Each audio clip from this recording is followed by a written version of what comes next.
Yes, I guess. So yes, I guess I am live.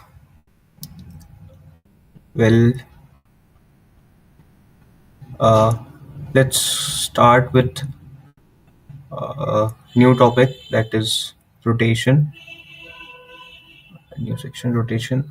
So I guess we will be able to end this complete chapter in three streams. Two of which could be today, and one will be tomorrow. I guess because uh, the OBS I use doesn't support more than 1 hour. So yes, so let's start with rotation. So initially rotation for this is a revision video. So for every rotational phenomenon, there is an equivalent of translation.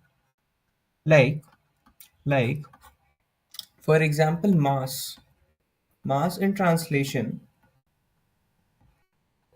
can be is equivalent to in rotation uh, rotation. It is equivalent to moment of inertia.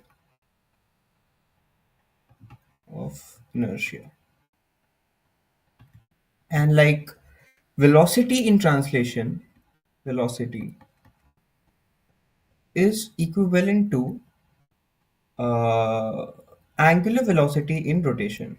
Angular velocity. So moment of inertia has no general representation. So we will be using mu sign for it for now. Uh, no, this is not a textbook standard or something like that. And angular velocity, according to textbook standards, it is omega. Now, for velocity, if omega is the counterpart in rotation, now we will have to derive what is moment of inertia. Now, I won't be giving examples such as the if some school bus is going and there are a lot of kids in there. So, can we predict what is the kinetic energy? Yes, we can predict the minimum kinetic energy, but the maximum amount of kinetic energy or the real kinetic energy really depends upon what the kids inside the bus are doing or what they are doing. So, yeah. Now to derive what is moment of inertia, what is expression for moment of inertia for MOI, we can use the fact that kinetic energy is equivalent to, like, energy cannot be changed. So whatever is energy for translation is same for energy for rotation also. So now let's say, for example, there is an axis and there are different masses. Let's say this is m1 and this is at a distance r1 and this is r2 and this is a mass m2, and they are all moving in a circular path on their respective trajectories, and this is another circular path. Now, how we would write the expression for kinetic energy? So we know that kinetic energy is summation of mv square by 2, mv square by 2. So how we will define the velocity of this m1? Now m1 here is moving in a circular path, so the absolute velocity of m1 will be r times omega in the direction uh, perpendicular to the tangential to the trajectory of perpendicular to the radius and tangential to the trajectory of mass m1 that is moving in a circle. So yeah, circular trajectory. So it's v1. V1 is equivalent to r1 omega. Let's say both are moving with same common angular velocity omega. Now, for v2, we can say r2 into omega. Now, putting what now finding the real expression for kinetic energy in here. So kinetic energy in here is will be equal to m into r square omega square by 2 plus m into r1 square omega square by 2 plus m1 into r1, sorry, m2 into r2 square omega square by 2. Now here, since what we were expecting here, since kinetic energy in translation is equal to m by 2 into v square. Now, I told you in rotation, v has its counterpart as omega, and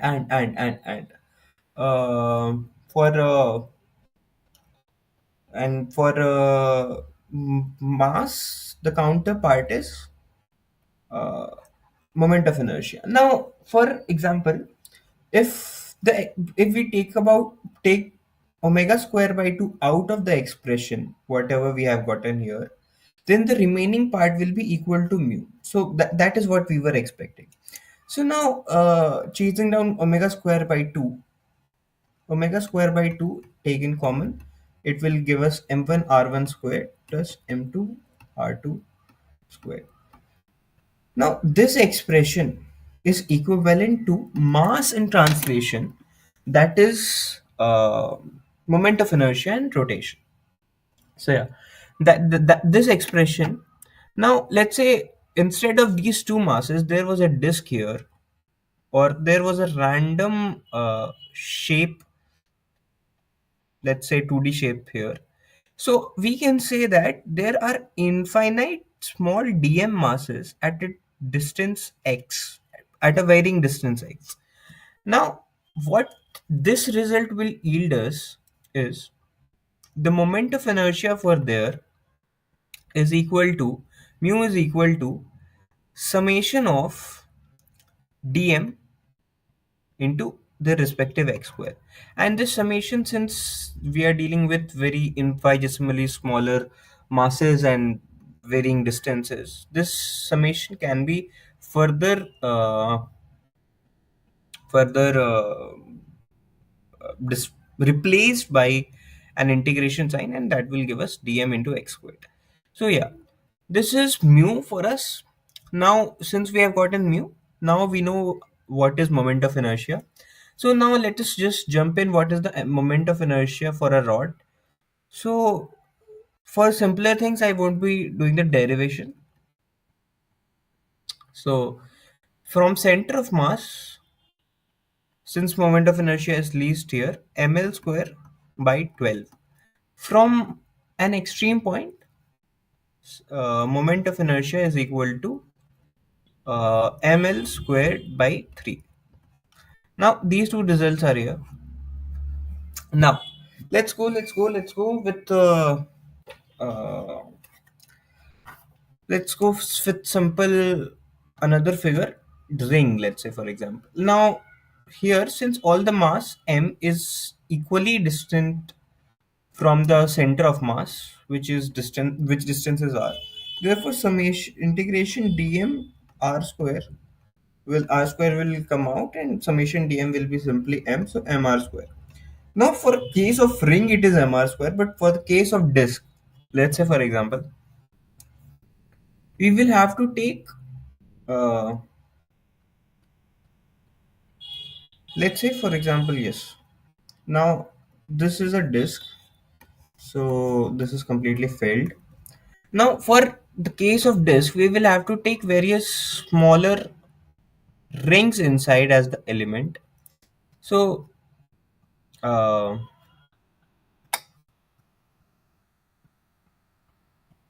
so yes, rings will be the element. Now let's say,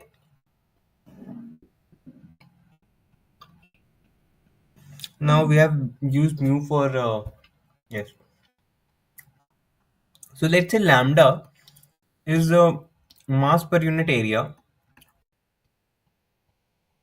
or let's say let's not use any term like this, lambda or something. Let's go with unitary method this time. Now, since uh, since the total mass is m and total area is pi r squared, so mass contained by a single unit area is this. Now, um, area of each element will be if we open out this will be equal to 2 pi x, and this is equal to dx into 2 pi x dx, 2 pi x dx. Now, why I have written dx not dr? Because it is changing with x, right? So yeah, 2 pi x dx. This is the mass of each element. Now, taking constant out, m into 2 pi by pi r squared into integration of x dx. Now, since it is mr square or m into distance का square, we will have to further multiply a distance thing with it. Now, x cube dx is the integration part. Now, let's go. Pi is cancelled out by pi, 2 is cancelled out by 2. So, m, oh no, that was r square, sorry. 2 is not cancelled out by. So, it's 2 upon r square. Now, yes, yes. Uh, m 2m upon r squared into the integration of x cube will be x ki power 4 upon 4, and the limits here would be 0 to r.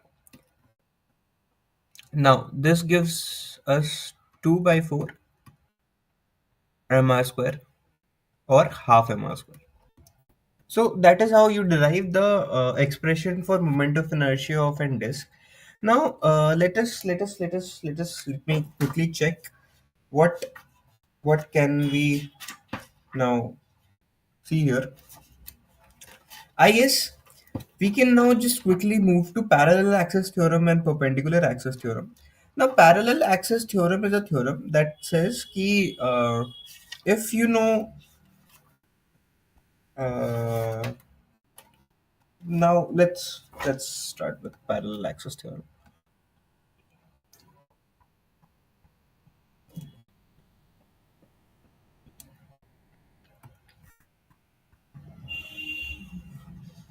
Now, let's say this is a figure and it has center of mass somewhere here. Now, this is axis of rotation.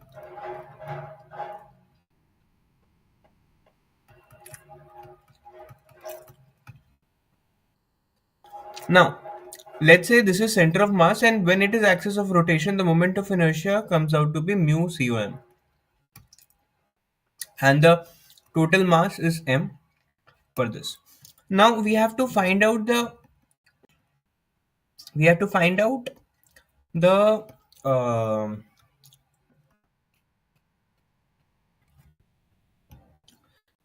moment of inertia mu at of an axis that is parallel to this axis but at a distance x from the center of mass. Now let's say this is mu dash. Then mu dash is equal to mu dash is equal to mu com plus mx squared. This is what the expression of parallel axis theorem looks like.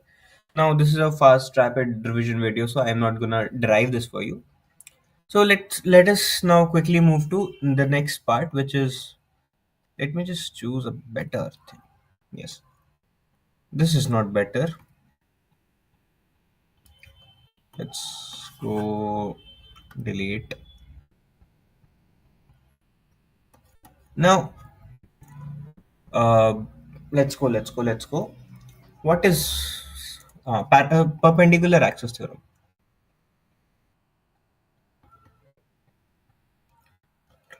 Axis theorem.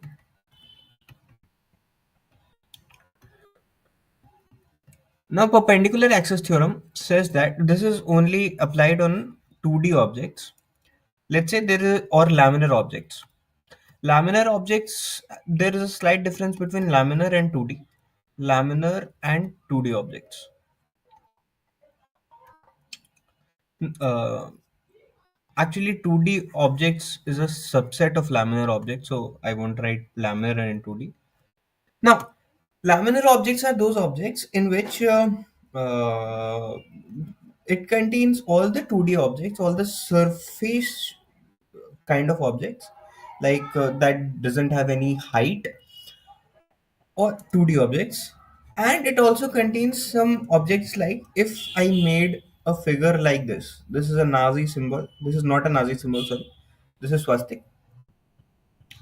Well, if a figure like this is there, and this can be put, obviously it is not 2D, all the elements of this is 1D only. But if I put that on a surface and it does not protrude out of the surface or inside the surface, that means it has no height in this, then this is called a laminar object. So laminar, all 2D objects and objects like these, which can be put on a surface and it doesn't protrude out or inside the uh, object, then it is called laminar object. Now, since these laminar objects are there, here the perpendicular axis theorem is that, let's say for example, a figure like this is, it is a square. Now just to give a 3D effect, now I have a lot of axes here. Now let's say this, and then there is an axis like this, and there is an axis like this. Now these two axes, let's say let's name them A1, A2, and A3. Now, as we can see that A1 and A2 are two axes which are perpendicular to each other, but they are on the surface. They are lying on the surface. Now, if moment of inertia, according to the moment of inertia by A1 is mu1, by A2, not by A2, by the virtue of A2 kind of, is mu2, and by this is mu3. Then there is an expression. Then according to perpendicular axis theorem, mu3 is equal to mu1 plus mu2. Now here the only thing is, you have to always take care about mu1 and mu2 are on the surface, and mu3 is the axis that is protruding out of the surface, and all three should be perpendicular to each other or orthogonal. Yes. So that was axis theorems. Now let me quickly check what else. Mm, let's do this. Now, yeah, there is a very good question that I do have. Let's now just derive. mm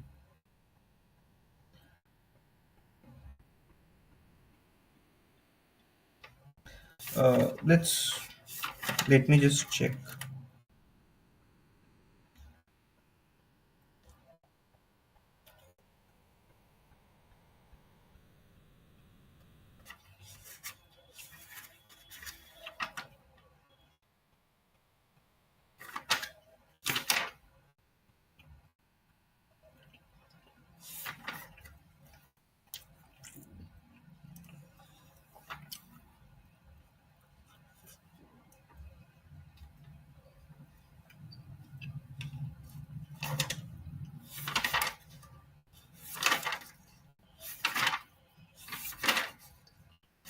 Now let's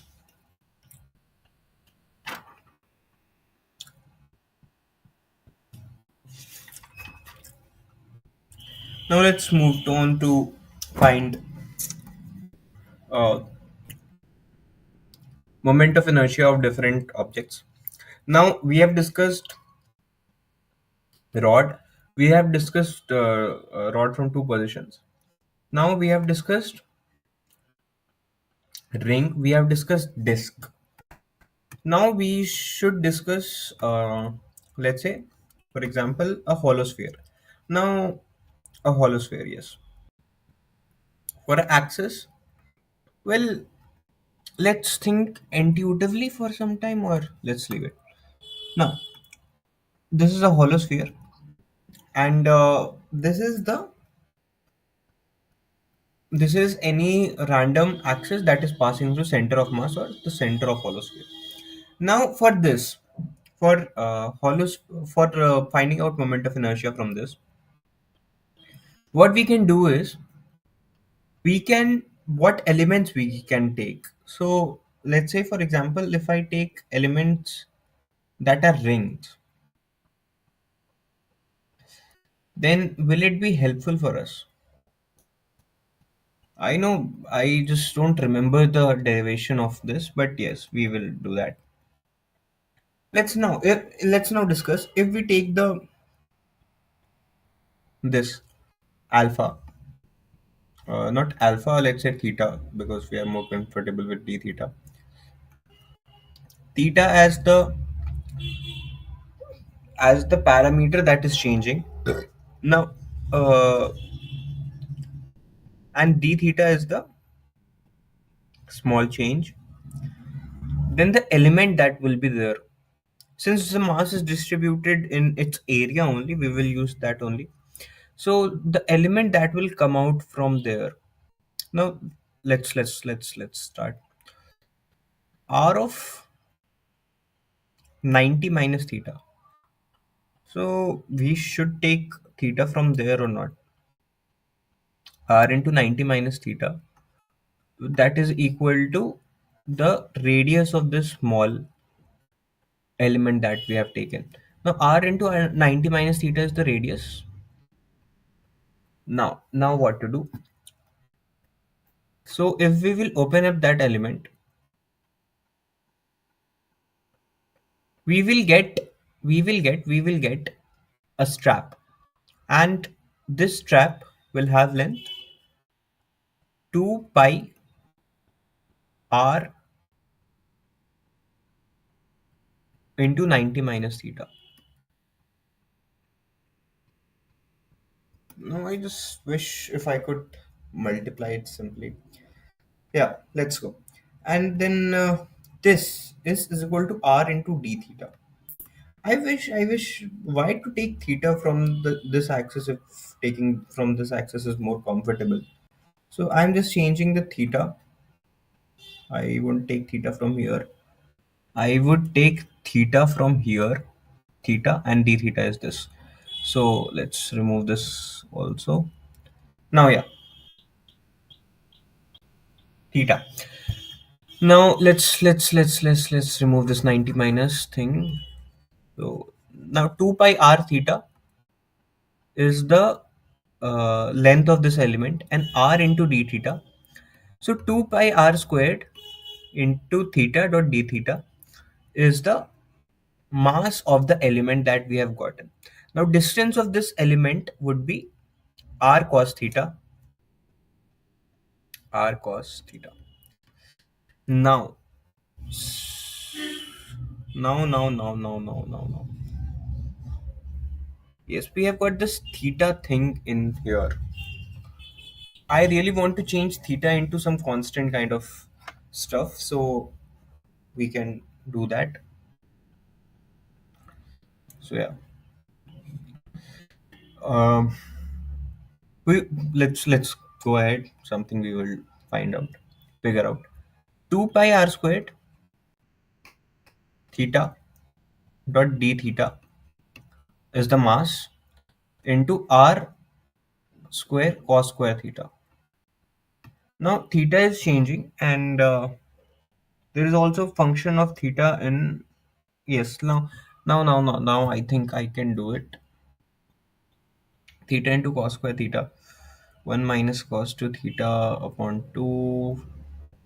Let's figure out what we can do. 2 pi r squared theta dot d theta,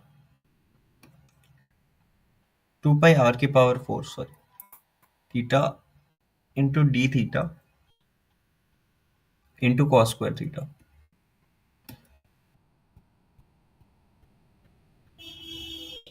Now, since I know that to make it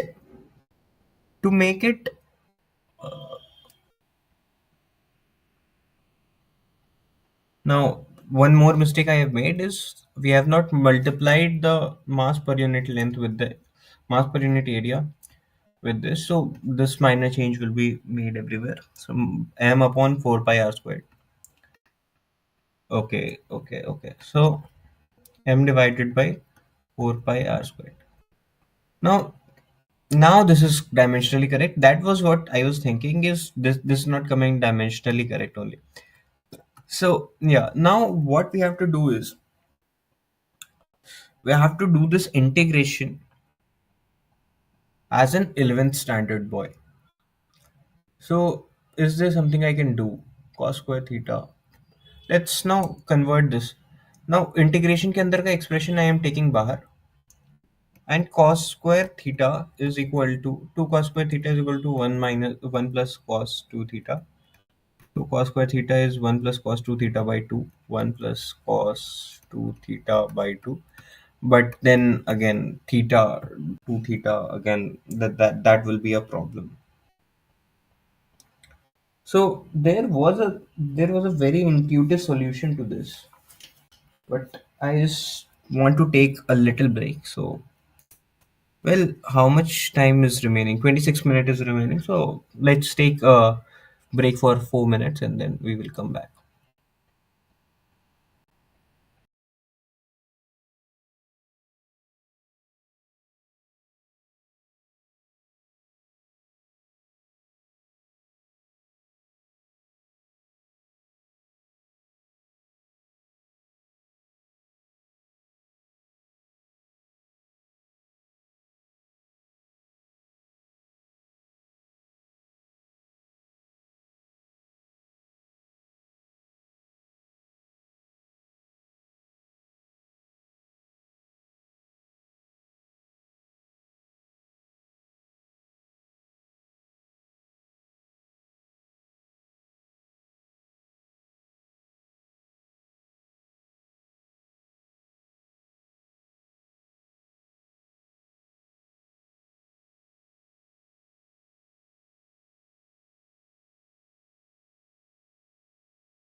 So yeah, there's 1 minute remaining.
So yeah, I am back.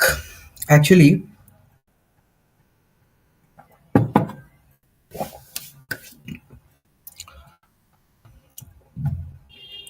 I don't. There was something intuitive like substitution of tan theta or something. So let's go with another way. If we are not able to do this way, then let's take another path. Now let's take circle. Not a circle. It's a hollow sphere. So instead of doing it in the angular components, let's go. Let me. Let's go. Let's.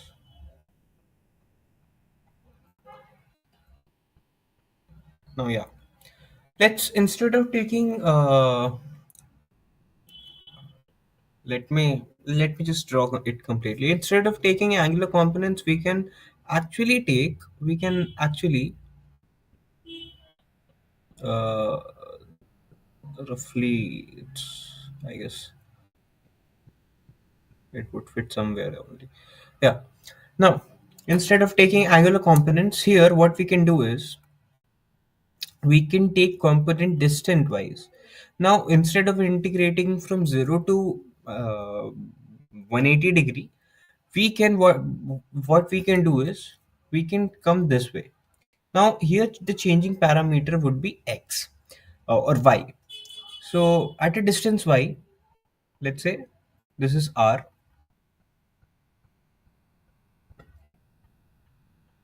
and this is, let's say, x. Now x is the radius of our circle, the radius of our what circle? Of our elemental circle. So now let us calculate x. We know that x square plus y square.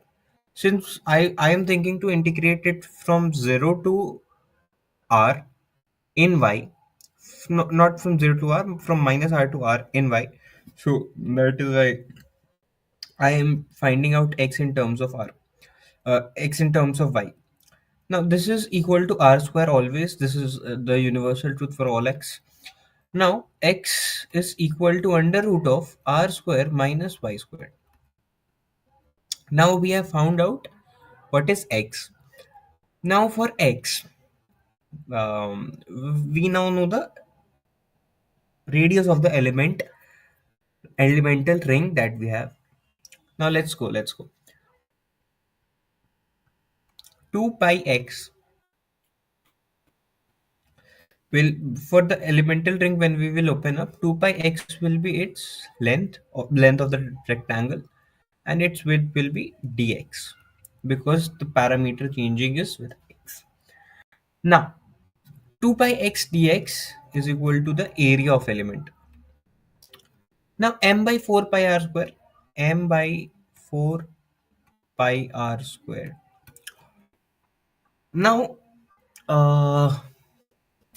there is a problem that if we take it as dx, m 2 pi x into dy it will be, because y is changing with all the 2 pi dy. Let's go 2 pi x dy. Now this will be the 2 pi x into dy. This is the, what is this? This is the uh, mass of the element we have.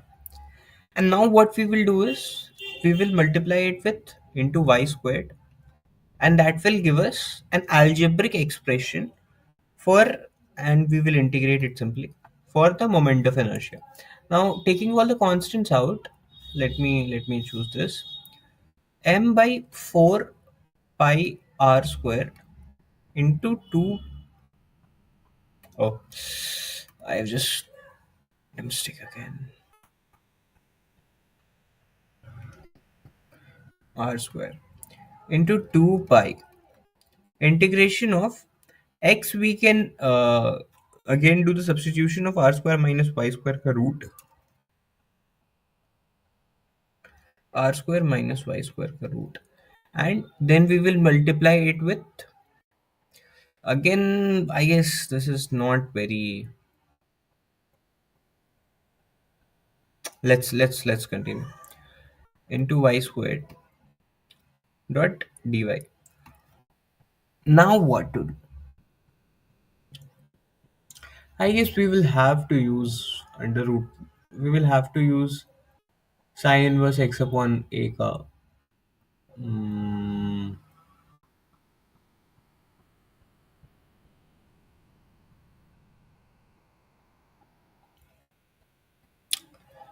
But if we still use sine inverse x upon a ka integration, what will be the substitution that we will make? So yeah, it's quite it's quite annoying. Now, how to get rid of this extra r square minus y? Ah, that's another question. Now, I guess we will have to use 12th class integration. Otherwise, we won't be able to do this. So,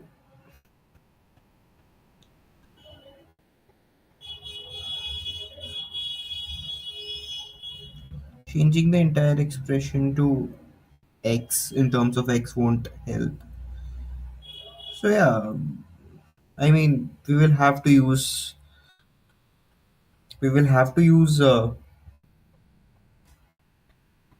uh,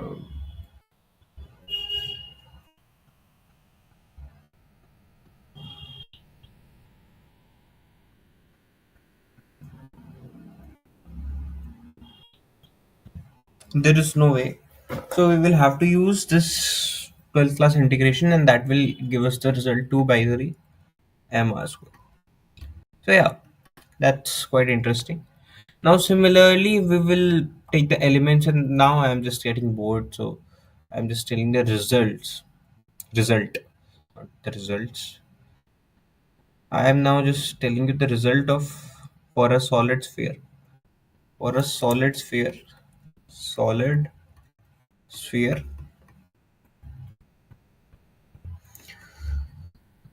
the thing is 2 by 5 mr squared. Since the same amount of mass is also coming very closer, so yeah, definitely this will be easier. Basically, you can think that this is lesser because they are made up of different materials. The same mass m is being occupied by very less number of particles, or very less space in less volume, and in here that same mass is now distributed complete uh, in a complete sphere. Now for example, let's go to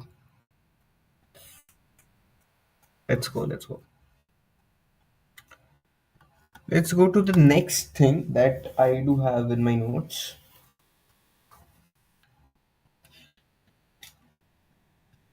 Uh,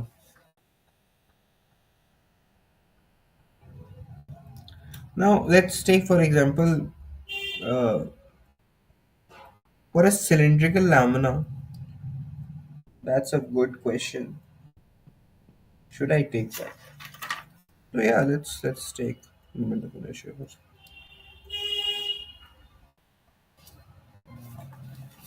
Now let's go and do this. For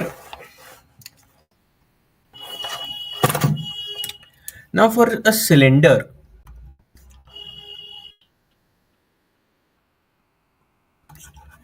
I think I need to use tools. So, and now this, and I need to make a duplicate of this. So copy and paste. Control V. Now I have to move this in alignment to this. So I like Microsoft PowerPoint for these things because they automatically provide you a grid and something.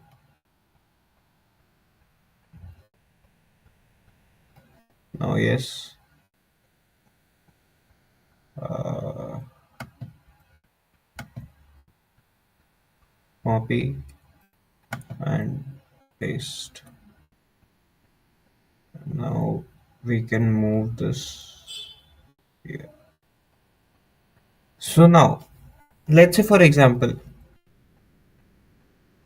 we have to find out the moment of inertia. Let's take this.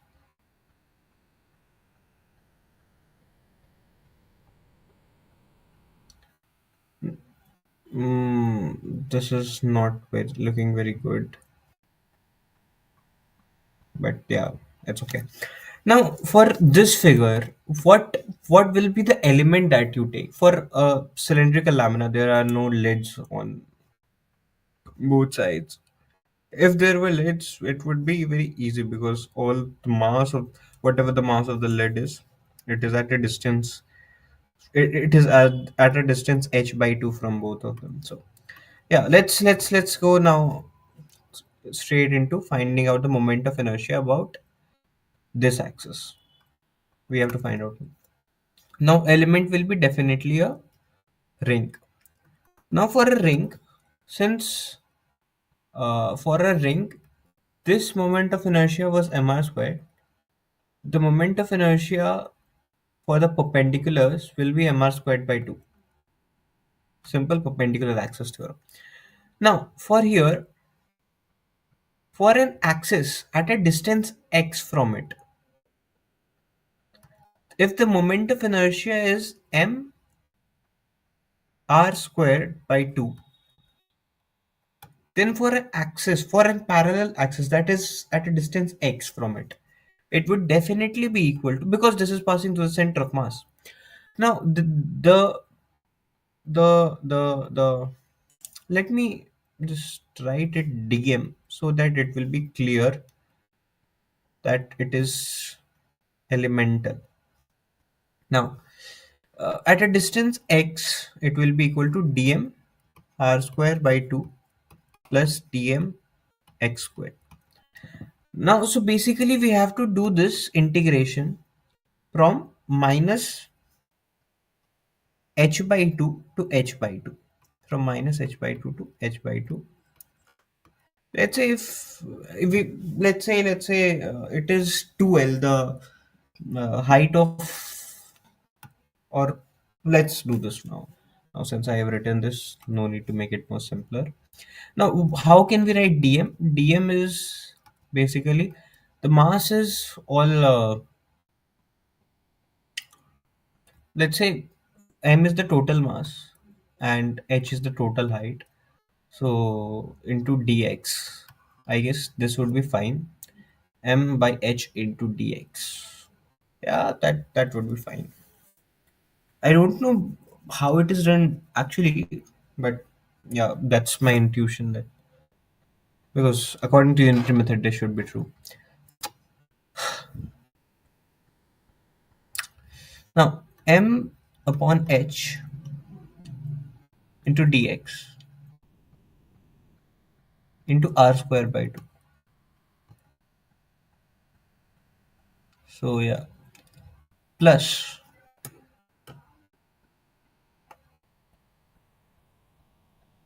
yeah, so plus dm, which is m by h upon dx dot x square. Now, what I was doing between the two pauses that I took, I was just checking if it is dimensionally correct or not. But yeah, both the expressions are coming out to be dimensionally correct. So it has to be correct, I guess, also in reality. Now, m by h into dx. Now, m by h can be taken outside. M by h. So yes, yeah, that's good. M by h. Ah, I just hate this. Is equal to m by h. I have taken common, and inside integration it is mm, mm, mm, into r square by 2 is also outside. uh, h into 2. Inside it is dx, and it is from h by 2 minus h by 2 to h by 2. So that will give h, and it will cancel out the h. Plus m upon h should be outside, and x square or dx. Now this is also, since it is x, minus h by 2, so h by 2. Now since here we can see that mr squared by 2 is here, and dx, the integration is cancelling out h here, plus m upon h plus m upon h. Okay, m upon h is outside. Now inside it will be x square dx square integration x cube upon 3, right? And h by 2 say minus h by 2 say h by 2. So basically we will put h by 2 in this, and we will double the, so when we will put h by 2, it will come out to be h cube by 24, and multiplied h square by 12, because one h will get cancelled out, mr squared by 2 plus m h squared by 12. Now it can be also seen that a bigger cylinder is now compressed, and it can be taken as this is the rod, and the moment of inertia of rod by for its center of mass is ml square by 12, so it's mh square by 12, and mr square by 2 are the two ends. So one way you protrude it, not protrude, you compress it this way, and one this way, so you will get the desired. Now that was a good question. Now two spherical shells are made up of same material. One has radius r and second has radius r2. Find the ratio.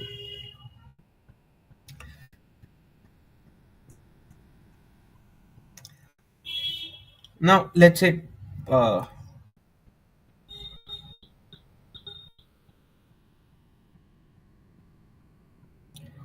uh,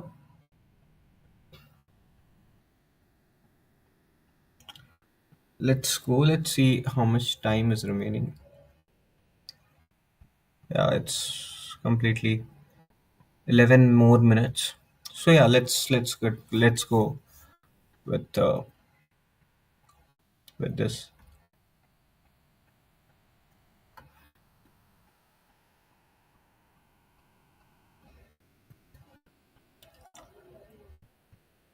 There are two spheres, R1 and R2. Uh,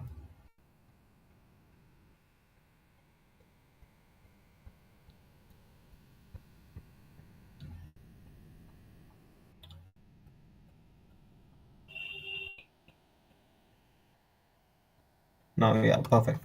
So let's say this is a sphere, this is R1, and this is another sphere, this is R2. R1 and R2.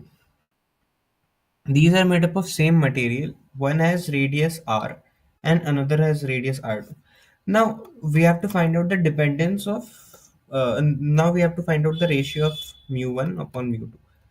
Now let's talk about this. We know that uh, r square term will always be there. So there will be a dependence of r1 square upon r2 square into some dependence of upon their masses, because they are mass of 1 upon mass of 2. Yes, because this is basically the expression. And now since it is said that they both are made up of same material, we have to now think how the area is divided. Now since I said this is a spherical shell,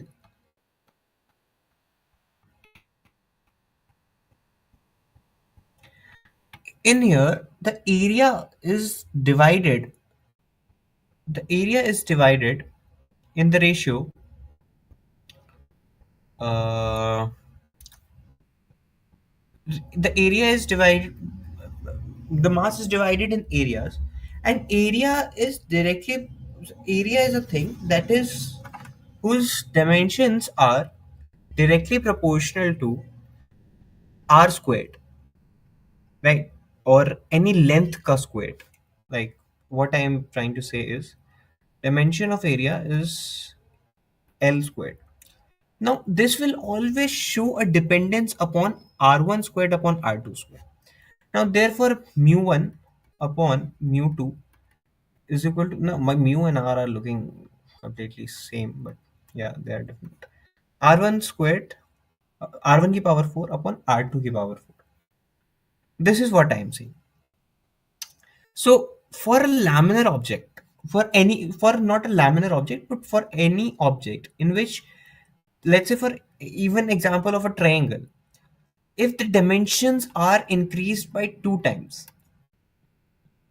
then 2 की power 4 will be the change in moment of inertia. Let's say for example rod. Here mass is distributed in length, and length की dimension तो length ही होती है. Since the mass is distributed into length, if moment of if the uh, length of the rod is increased, or dimension of the rod is increased by 2 times, then moment of inertia will increase by 2 times, because it is made up of same material, so the mass will increase. Otherwise there is no change. If we will discuss that in the next part. So yeah, it will increase by 2 times. Now this is rod, this is laminar object. Now let's talk about objects like solid sphere or solid cone, in which the mass is distributed in volume. So here the dependence will be into r ki power 5, or dimension, any dimension. If diameter is also changed by 5 times, it will be like same. So the dependence will be r1 ki power 5 upon r2 ki power 5, because mass is directly proportional to r1 cube. So that was my point to make in here, and I don't think much time is remaining. 7 minutes are remaining. Uh, so let's do a question. A very good question. Pause it and try it.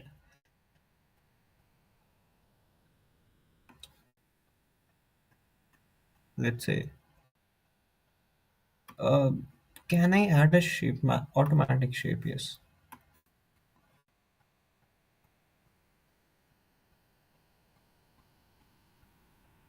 Yes, perfect.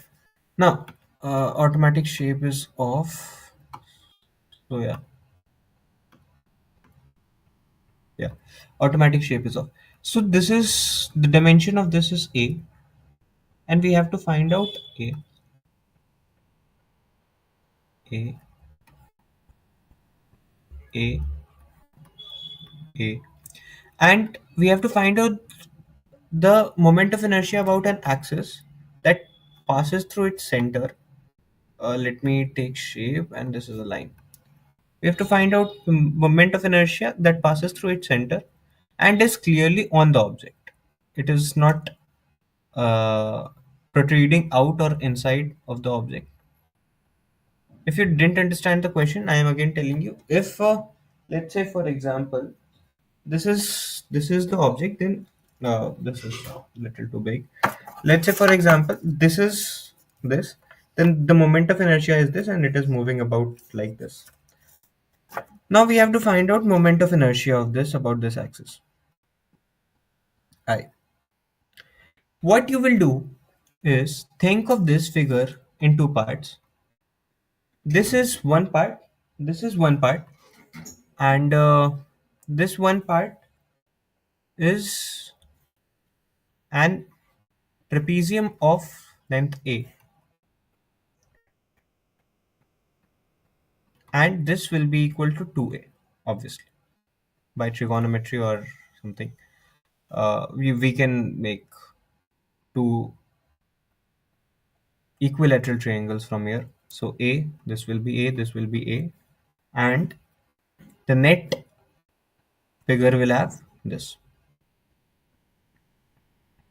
We can instead now we can think of this figure as a cutout part. Now let's say, for example, let's take a figure, an equilateral triangle of side 2A. What would be the moment of inertia of this? If equilateral triangle of side A has moment of inertia I, then this will be equal to, since it is a laminar object, the moment of inertia will be equal to 8I. And since it is 8I, it will be equal to 69. Sorry. It will be equal to 69. Since this is 69, now what I am doing is one, removing one I, or removing one equilateral triangle of side A. What that will do is will make the moment of inertia of this figure equal to 79. And this figure is nothing but accumulation, the connection of both of these figures. So that will give us 79 plus 79 equal to 34i, and that will be the absolute answer for this. Thank you. This was my time. It's 1 hour. Thank you.